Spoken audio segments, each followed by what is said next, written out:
Hi there, my name's Isabelle Fletcher. I like to be referred to as Izzy.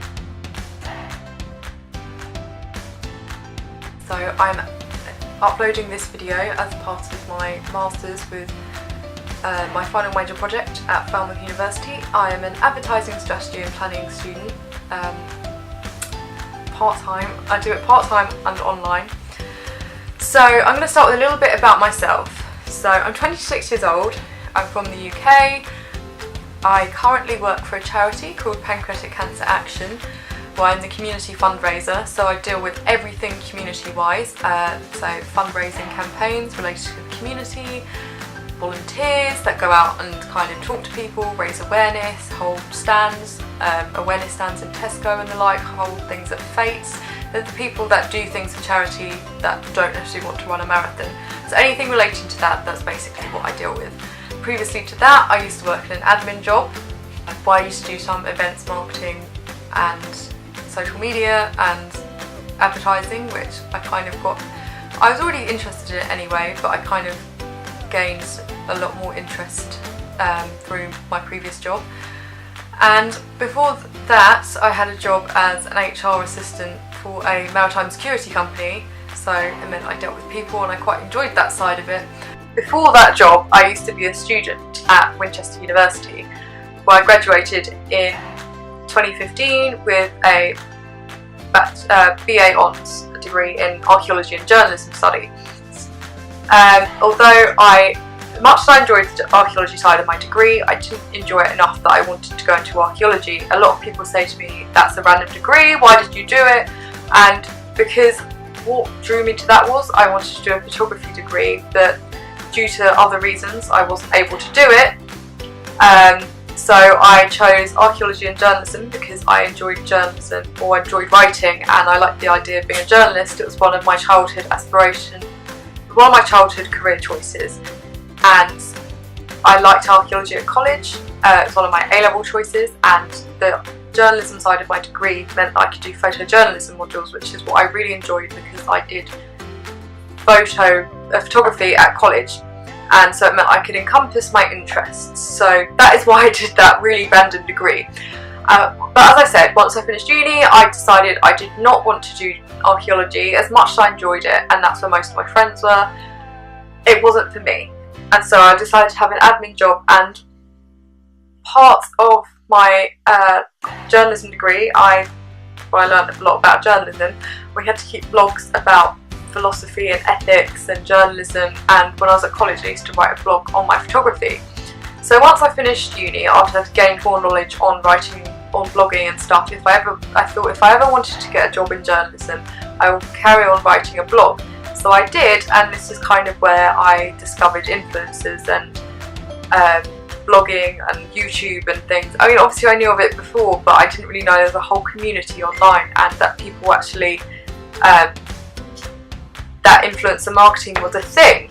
So I kind of started working with brands briefly, and I do have a bit of a following online. I still like to blog in my spare time, but I wouldn't class myself as a huge influencer. I'm a micro blogger is what you would class me as. And after that, through my job as well, I was doing some marketing and events and social media through work. I did a bit of training through it, and I thought, you know what, actually I like content writing, I've always liked writing, I like photography, why can't I go into a career with this? And I didn't necessarily know if I wanted to go into journalism specifically, and that's when I discovered marketing, and I thought, oh wow, this is something that I actually really want to do as a job. So I started applying for jobs, and sadly nothing came of it because I didn't have the experience, or I didn't have a qualification wise. Only half a degree in journalism with no work experience wasn't enough because it's such a saturated market. So, and even though through my blog that wasn't enough experience, so I decided I was going to work on this and apply to do a Masters. This is when I found the Masters through Falmouth University, and I started applying to this. I was accepted, and there's a whole lot of advertising that I didn't know about, and I've actually found that it's something I feel really passionate about from studying it, but I constantly read up on things when I have time to. I like reading about the changing world, how advertising changes and stuff, and how technology changes and kind of changes advertising and how it's useful for it. And yeah, I just find it really interesting, and I feel quite passionate about it. So definitely content writing and photography is one of my favourite things, but I just enjoy reading about advertising as a whole. I really enjoy watching the Christmas adverts every year. I never really was big on adverts until I studied this Masters, and I like looking at kind of thinking about the thinking behind the advert. My favourite advert of all time would be the Dancing Pony advert by 3Mobile. I believe it was released in 2012, 2013, but I just really like the song, and it just makes me really happy watching it.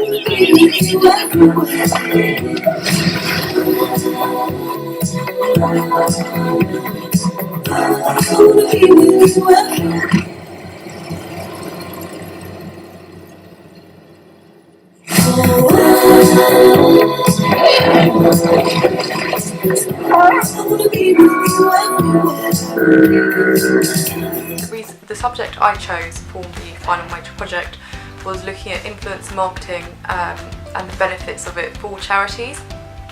The reason I chose this was because, as I previously said, I have an interest in blogging and content writing and influencers and the like. So I knew I wanted to do something with that, especially after I went to Ad Week last year with Falmouth University. I went to a few talks that were journalists giving talks on why they didn't like influencers and why they felt they were becoming obsolete because influencers were taking over their jobs, but they weren't qualified to give these talks, or they weren't experts on what they were trying to talk about. And this is where a lot of journalists seems really miffed, and I thought, oh wow, that's a really interesting thing to talk about, or I want to learn more about why that is. Or there's seems to be a lot of criticism on influencers, but there's also a lot of people that are kind of for influencers, and there's a lot of jobs that they're saying is becoming obsolete because of influencers doing the work of it. And that's why I think there's a lot of people are becoming a bit miffed, because people have gone to uni and trained to do such things are then becoming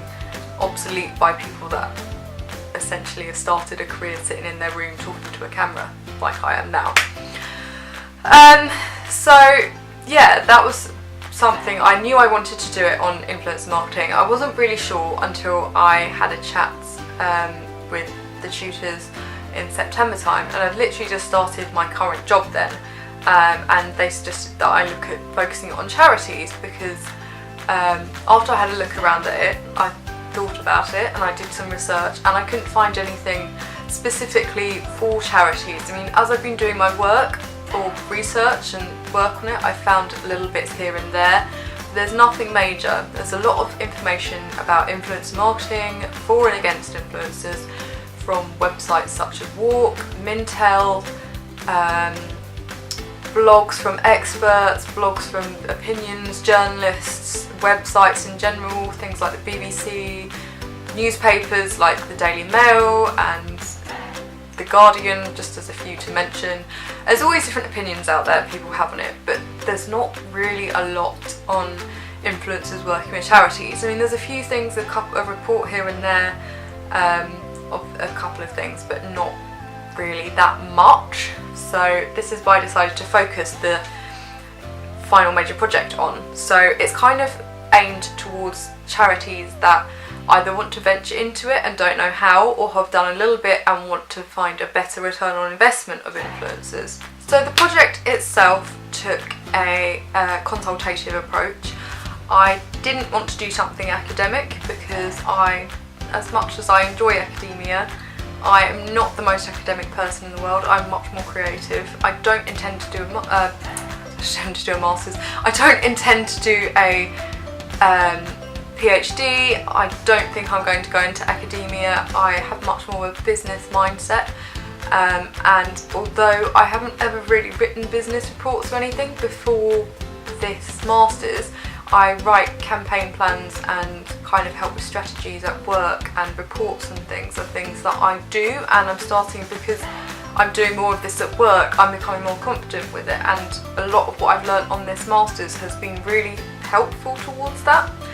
And I quite enjoy working for a company, so I don't, although I work for a charity now, I have an open mindset that I may want to go work for an advertising agency or another charity at some point, more specifically in a marketing role.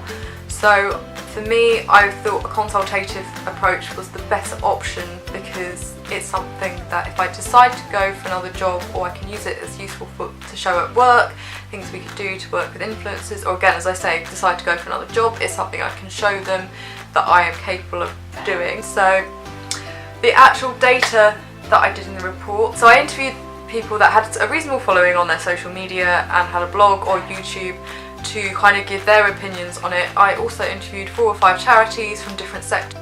So there was a whole range of different charities involved, and they weren't just the marketing team. So some of them didn't know about some of the questions I asked, which is understandable because they're not working in the marketing or fundraising environment, but they were all very reasonable of what they told me, and it was quite useful to see the different responses from people. This was carried out, unfortunately I didn't have the time to go and physically visit these people because they're not that close to me, and I work Monday to Friday, so I didn't really want to eat into people's time outside of work. So I was unfortunately unable to go and physically talk to these people, so they were all conducted via email. I sent them a list of questions, they answered the questions. The influencers' questions were slightly different to the charities' questions because they had to be more relatable to them. But they were all given the exact amount of same questions. Most of the responses kind of were similar, though there was slight variation in some of them, which was interesting. Such as some influencers agreed that they all agreed that they wouldn't ask a payment from a charity, but if it was offered, some said no, some said they may take it as a thank you, or they would expect something else as a thank you for working with them. Same with charities, some would give quite a detailed information on some questions, while others were like, I don't know, or I can't answer that question, or would leave it blank or something. So that was quite useful as well, so to see the different types of kind of varying answers. I split it all into sections. So here's a breakdown of the final major project. Section 1 was an introduction, so this kind of covered what the aims and objectives were, what it was about, who it was aimed at. Section 2 was a background on influencers and what they were and everything, and charities and Instagram and various other bits. Section 3 was my research and analysis. This is where my interviews were. It kind of did research background on general consensus of the public about charities and other things that potentially influence the general perception of influencers and charities. Then I came up with my recommendations thanks to my interviews and research, and then I did a conclusion overall, kind of summarising everything. And just to finish off with, I've listed here my list of illustrations, my bibliography, and then my appendices, which have been linked throughout the final major project. So while I was conducting the research of this study, I was told to try and find 3 key findings of it. Some of the key findings that I found was that I've seen on Twitter and the like, people have accused certain influencers of certain campaigns that they were only doing it for the money, because they all stated similar sentences, or it was always very kind of carefully worded that they were all basically saying the same thing as if it was a paid partnership. So even though this was confirmed that it was not, it wasn't overly clear, and what I think needs to come out of that is that it needs to be more transparent whether charities are paying influencers they're working with, because this is something I haven't really been able to dig up information on. Is with the new regulations for the CMA and ASA, although in my research I advised that if you are paying an influencer, it would be good to state it for your audience's peace of mind and the influencer's peace of mind, or people that want to just criticise them for working with a charity. I can't find any rules on this, so it's something I think it's a bit of a shady area, because I've noticed that charities have been called up on this before, and it was something that I found information on, that some charities do pay influencers because they find it helps with the return on investment. There was one particular charity that found that paying, I think it was a folk band or something that I found, that to or have their support or their materials kind of with their name or this charity supporting it, or they're supporting this charity at their gigs, would actually find that a lot of their fans and following would then donate money to them. So they found it was worth it, because in the long run it gave them a long return on investment, much more than they had invested in that influencer. So it was something as well that I found was, although some charities do pay their influencers for it, it can be frowned upon by a lot of charities, and some charities such as Oxfam are quite openly like, no, we do not pay any of our influencers. So that was one point that I came up with, that I think charities need to be transparent whether they're paying their influencers. Another point I came up with, that not only do influencers receive a lot of criticism, so do charities, because of recent scandals such as Oxfam and Kids Charity and the whole various other scandals of late. And a lot of people think that a lot of the money goes to running the charity rather than to the actual cause. They don't realise businesses or charities need to be run like a business, in the sense of to promote, target themselves, pay their staff and things. That's something I also experience as a charity worker, that why am I paid? So that was a point I came across, that people don't really understand, and they have a lot of distrust in charities. Not so much as they do in other kind of industries, but charities, unless it's a cause close to their heart, or bigger charities such as Oxfam, there's a lot of distrust in it.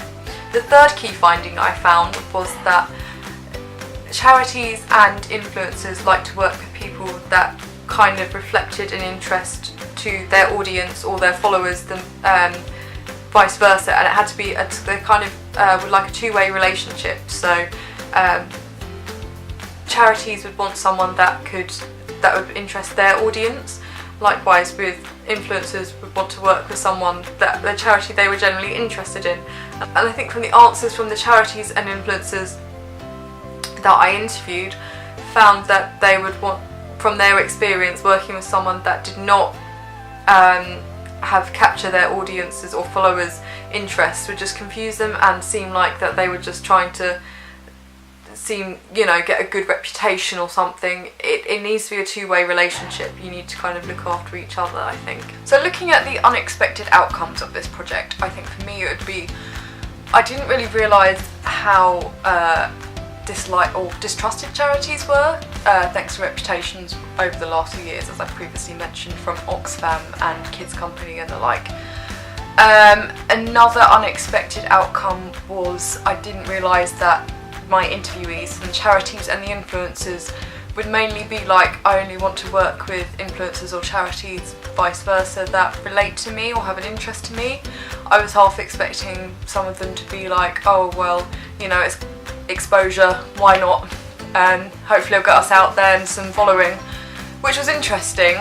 I think some personal development milestones for me would be building up contacts with other charities and some influencers, having a better understanding of charity campaigns and what maybe the general public don't like and do like, or what would a general perception of it be to the general public or charities, etc. Lastly, I think although I had a good understanding of influencers and from a blogging and YouTuber kind of perspective, I didn't really realise that celebrities and stuff or celebrities and key speakers and things were included in that. So I kind of understood more of the term influencer and how broad it is, and how understood a lot more why people dislike it. I think looking at the future potential research projects of this final major project for me would be perhaps in a year or so's time, several years' time, coming back and looking at the specific subject and seeing if anything's have changed, like marketing techniques, technology's probably changed. I know in like 4 or 5 years Instagram has become huge, which 4 or 5 years ago it was there but it wasn't as big as it is now. Perhaps we could make it more focused on specific charities. I've kind of done a broad sense of charities. You could make it much more focused on a specific sector of charities, so maybe like health charities or animal charities. And the other point maybe would be, instead of focusing on charities, maybe look at influencer marketing with brands or brand partnerships and how that works. That's another potential project, because I briefly touched upon it in this research project, but I haven't really gone into loads of details because I didn't have the space and I was focusing more on charities as opposed to, instead of focusing specifically on brands and charities working. So again, you could look at influencer marketing more specifically working with brands and charities as a whole rather than kind of briefly touching upon it. My hopes for using this project for my future career progression would be to use the information that I've gathered to hopefully implement influencer marketing on future fundraising campaigns that we do for the charity. We are currently looking at influencer marketing, so I think this would be a real benefit for us as a charity. So for my career progression, I recently had a chat with my manager, and I was talking to her about this and said that because I deal with everything community-wise, volunteer-wise, if anyone wants to do anything in the community, community fundraising campaigns, that kind of thing is all in my remit. And because we're quite a small charity, because we're quite young, when we get bigger, I would like to focus more on creating fundraising campaigns. This course has been really helpful to me to create campaigns and learn all about advertising and marketing, which, okay, I work in a fundraising environment. It's all very useful for me because we use strategy, we use campaigns, we use marketing, all sorts of things. It is really useful. So I think in the future I find this course really helpful for me. And even if I always had the idea that I maybe had worked for an advertising agency, so if I decide to change careers or I want to go to another charity, I think this would be really useful for me if I want to work in a specific marketing role. And there's a lot I'm going to take away from this that I'm really glad that I did it. So looking at my future career progression, I think I've kind of covered it already, but if I was looking for a year's time, it's quite hard to say really, because I work for a small charity, but although we have a big voice, we are not intending to gain any more staff in the next year or so unless we somehow come into huge money, and it depends on the economy at the moment, which is quite rockety all over the place. So I don't think I have really, it's hard to say, I don't think I'll really be in much more progression than I am now. However, if this isn't an issue, I'd like to be working more on the fundraising campaigns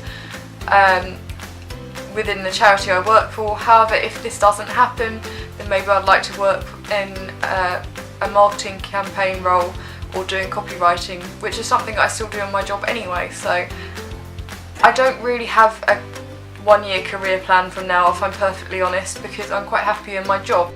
Following on from saying about a 1-year career progression, what I will say is this Masters is really helpful anyway to me in my current job role. I think I've previously touched upon this, so although I may not be progressing necessarily much further than I am now, I still find that this Masters is really helpful. So if I stay in the community fundraising role or whether I go into a more marketing role, no matter what I do, this Masters is really helpful. Like, I've learnt a lot about writing business reports and marketing campaigns, and I've learnt various things from this course that I don't think I would have known otherwise. So I think regardless of whether I can give a 1-year action plan from now, I think the one thing else I could take away from this, that it will be useful for me whatever I do in a year's time.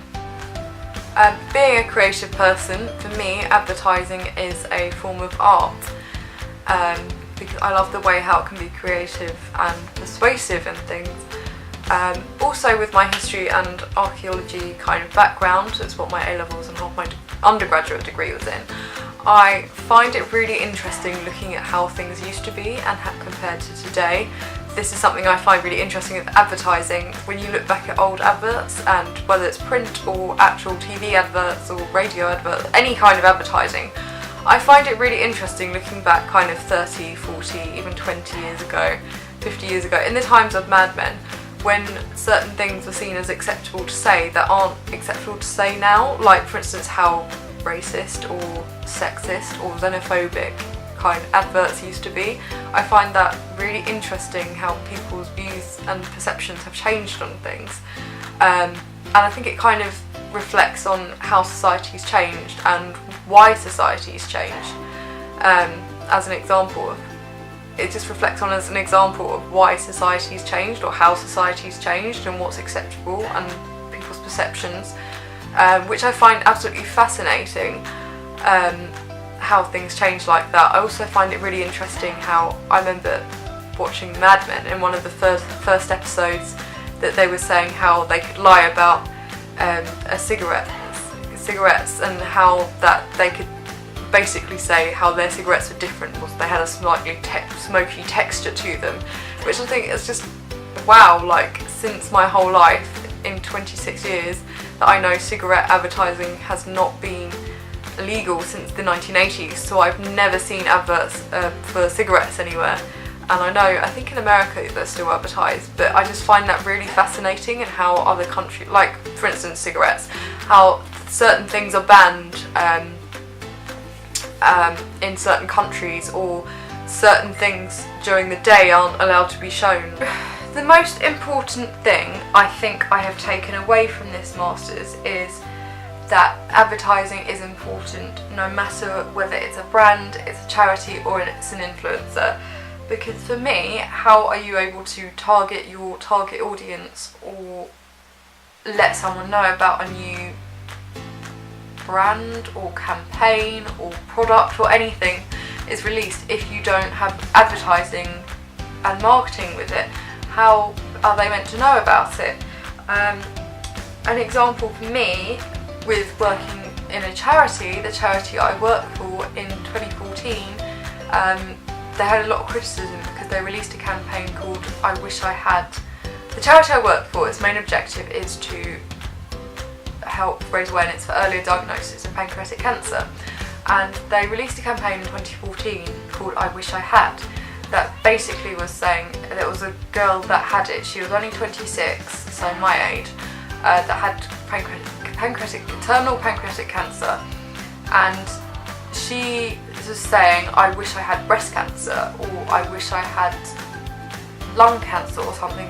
One of the cancers that was more easily curable, because pancreatic cancer is the 5th biggest killer in the UK. It's usually found too late. It's very hard to detect. But with this campaign, what it was doing was raising awareness, because although it was criticised, a lot of people it was actually received positively by some people, because although it received criticism, especially from other charities such as breast cancer, and I can't think what other charities, there was a load of other charities, other cancer charities that found it quite critical of it. But what it did, it got people talking and raising awareness, and since the charity has been created, or since the charity was created, pancreatic cancer has gone from 2% survival rate up to 7% survival rate. So although it still isn't great, the statistics for survival, it's showing that raising awareness and having advertising of that awareness is having an impact. So for me, regardless of whether you're working in a brand, or for a brand or charity, as an influencer, or you're promoting a product or anything, for me, I think advertising is really essential.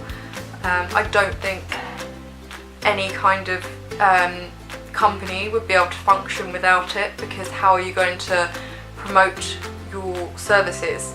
You won't be able to. Who's going to find you? No one would know you existed without it. I think that's what I have to end with. So thank you very much for watching this. I hope I haven't rambled too much, and that I've actually said something of worth. So thanks very much. Bye!